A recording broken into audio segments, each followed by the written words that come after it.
Sa video natin ngayon mga maestro ay pag-usapan naman natin itong naging official statement po ng DepEd, ano po mga maestro, tungkol nga dito sa usapin, ano po, sa pagpapalawig po ng atin pong loan. Ayan, so ito po ay magiging 10 years, ano po mga maestro. So alam naman po natin sa kasalukuyan ay nasa 5 years, ano po, kung hindi tayo nakakamali, yung maximum ano po na loan terms.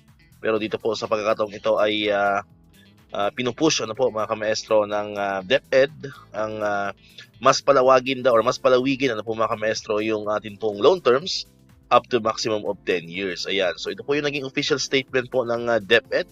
Ito po ay na-post ano po mga maestro sa kanilang official Facebook page. Ayan, nakalagay po diyan: naunawaan ng Kagawaran ng Edukasyon, DepEd ang panawagan para sa 10-year payment sa salary loans upang gumaan ang buwanang kaltas. Gayunman, ang usapin ng loan ay saklaw ng patakaran ng Bangko Sentral ng Pilipinas o BSP.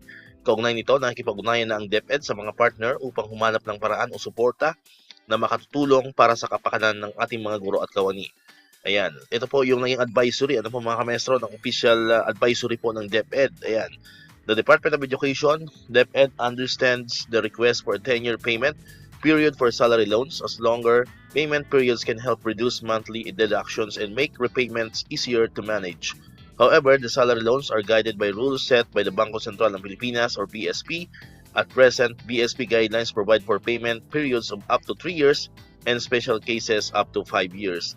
DepEd remains committed to working with partners to explore other allowable options that can help support the financial well-being of our teachers and personnel. So yan po, no, mga maestro, ang naging official statement po ng DepEd patungkol nga po dito sa ipinupush ano po mga maestro na palawigin ang atin pong loan terms ano po from maximum of 5 years magiging 10 years po ano mga maestro. So kayo, ano po mga maestro, yung mga nanonood po dito sa ating video, ano po ba ang reaksyon ano po tungkol dito sa ginagawa po itong or naging pahayag na ito ng DepEd, ano po mga maestro? So, nakita po natin sa mga comment section sa iba't ibang mga post sa social media na kumbaga sa ano ay divided pa rin ano po mga maestro ang opinion or ang stand po ng mga maestro po natin patungkol nga po dito sa pagpapalawig ng ating pong loan terms ano po mga maestro. Actually, mas marami pa rin ano po, based po sa mga nakikita po natin, mas marami pa rin naman ang gusto na palawigin po ang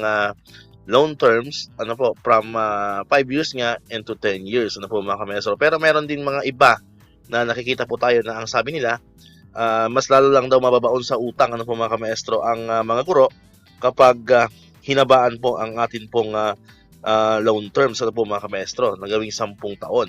Ayan, so meron din namang ibang ayaw ano po mga maestro na palawigin ano po mga maestro itong ating loan terms. Ayan, so based naman po sa ating personal opinion, para sa akin mas okay na yung 7 years ano po mga maestro, kasi yung 7 years medyo kumbaga sa ano realistic siya, kasi kung 10 years kasi medyo napakalayo po doon sa 5 years ano po mga maestro.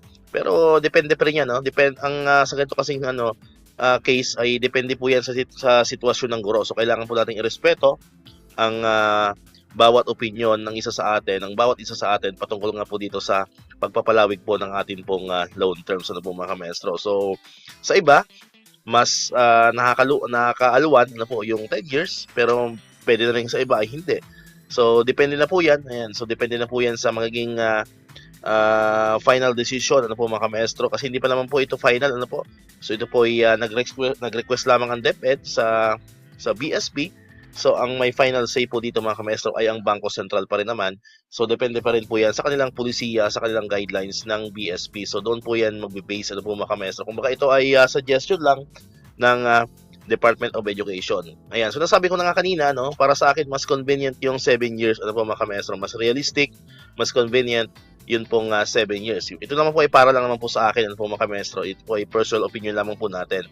And sa tingin ko naman, kung talagang gusto po ng DepEd na mas matulungan ano po ang welfare ng mga teachers, kumbaga sa ano talagang maging motivated ano po ang mga teachers sa atin pong although motivated naman tayo ano, pero mas magiging motivated kasi tayo kung talagang wala tayong mga problema financially ano po mga maestro. So sa tingin ko, isa dapat talaga sa i-push ano po para mas mabigyan pansin ano po ang welfare ng mga teachers, at hindi naman talaga tayo malubog sa utang ano po mga maestro, kasi ganun din lang naman yan pag pinalawag natin yung ating loan terms into 10 years, so ganun pa rin yun, utang pa rin naman yun, ano po mga ka-maestro. So para sa akin, isa dapat sa mga option talaga dyan, yung atin pong salary increase, no? So ano pa rin, kumbaga sa talagang i-push pa rin talaga yung salary increase, kasi yung salary increase talaga na yan yung malaking tulong, ano po mga ka-maestro, para sa dagdag gastusin ng ating mga ka-maestro natin dyan. Ayan.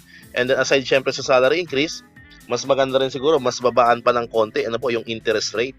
So makakatulong din po yun, no? Imbes na palawigin yung loan terms, why not pag-aralan na, kumbaga sa pababain pa, kung kaya pa naman, ano po, yung interest, ano po mga ka-maestro, sa atin po mga inuutang sa mga PLI, sa mga bangko. Ayan, so babaan pa, ano po, yung atin pong interest rate. Ayan, and syempre, yung tax, ano po, isa pa rin yan, no? Third option natin, yung tax. Kumbaga sa sana bawasan yung tax natin, kasi dami rin pong napupunta, especially po pag mataas na po yung salary grade ng teachers, napopromote. Ayan, so napopromote tayo, napopromote din yung tax. Ayan, so yan po yung para sa akin, yan po yung para sa akin, yung mga options po na sa tingin ko makakatulong talaga sa welfare po natin bilang mga teachers po, ano po mga ka-maestro. So una, siguro okay na yung 7 years maximum. Then pangalawa, salary increase pa rin, huwag nating aalisin yan.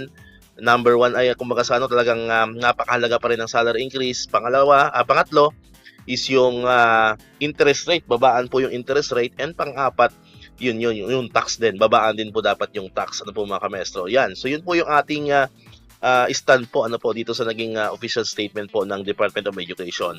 Ayan, so kayo po, malaya po kayo mag-comment yan sa ating comment section, at yan po, ibabasahin po natin, ano po ba yung damdamin ninyo, ano yung opinion ninyo patungkol po dito sa naging official statement po ng DepEd dito po sa ating 10-year payment period para sa ating po mga salary loans. Ayan, so comment lang po ngayon mga ka-maestro, libre lang po mag-comment yan sa ating pong comment section. Ayan, so dito ko natatapusin itong ating video ngayon mga ka-maestro. Kung di ka pa nakakapag-subscribe, click mo na ang subscribe button dyan para ikaw yung unang nakapanood ng mga videos na ina-upload natin.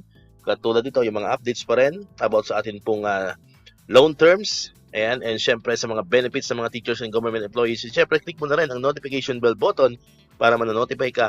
Always updated ka pag may mga bago tayong upload videos. So muli, maraming salamat sa inyong panonood at pakikinig. Once again, El Maestro, see you on my next vlog. Bye-bye!